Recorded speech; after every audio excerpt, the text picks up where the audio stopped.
Good morning. It's Brian Wyant from Commute Air, and this week we're going to be talking, or I will be talking about background checks on applications.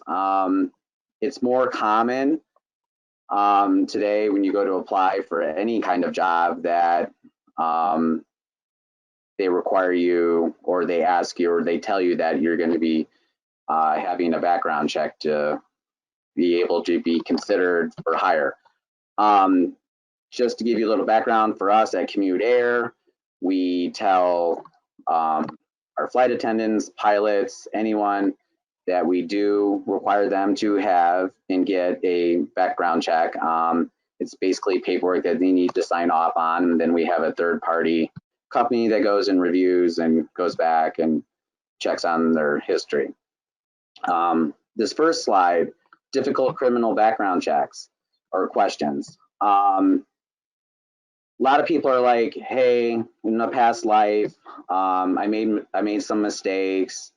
I served my time, and I feel like that's holding me back from a new opportunity or getting hired at a certain job. So then, for example, Cleveland, Ohio, on September 26, 2011, the city of Cleveland banned the box policy, which was removing the box on an application for city job applications and civil service test applications.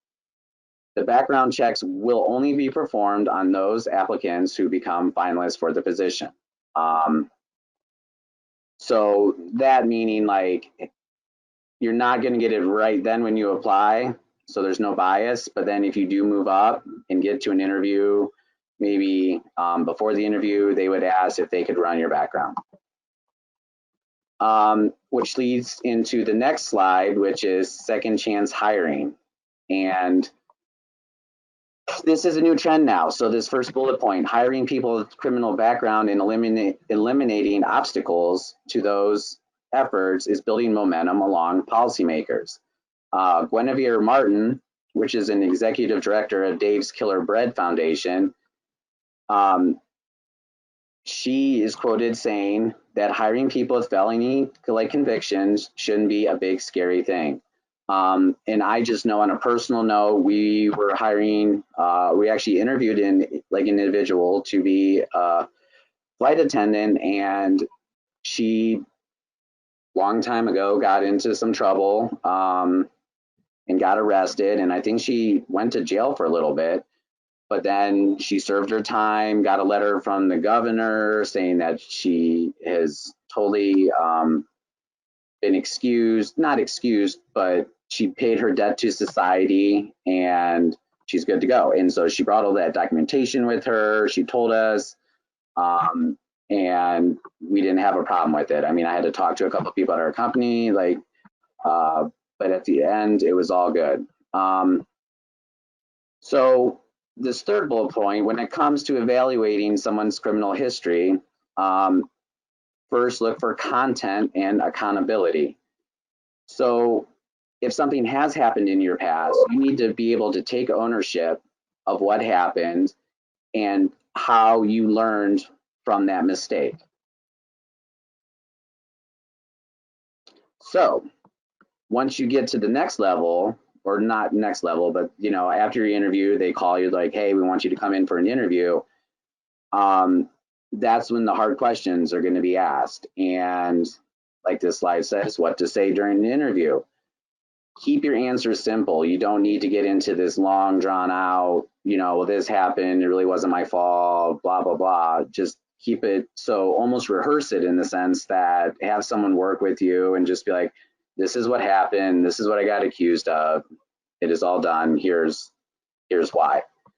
And especially, number one thing, don't lie about it, because they're gonna find out. And there's so many people, I can't tell you how many people that try to get hired with us that say, and we tell them, we do a presentation and we tell them like, hey, you're gonna get a background check, and everyone's like, I'm good, I don't have anything, and then we run it and they have multiple things.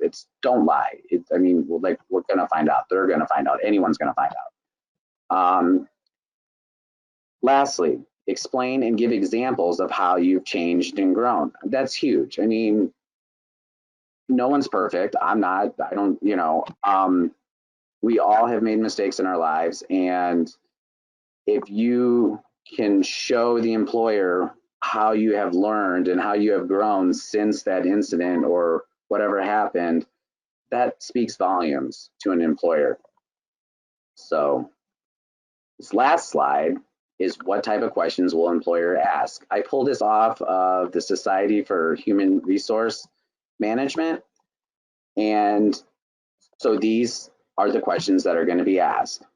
What was the nature or the severity of the offense? How bad was it? If so, what was it? How long ago did it occur? How long was the sentence? How long has it been since you've been released, or if you were released or whatever? Has there been any other offenses since being released? So sometimes things happen. So maybe the first incident happened, then a couple of years went by and something else where you had another conviction. Just explain it all. Everyone's human at the end of the day. And then lastly, does a person have a parole officer? And if so they would have to ask permission to talk to a parole officer and just see. But if you're in good standing with your parole officer, then don't be ashamed to say that. Just be like, I check in when I'm supposed to. I'm doing the things I'm supposed to be doing. So anything positive that you can say is going to better your chances to be hired at the end of the day.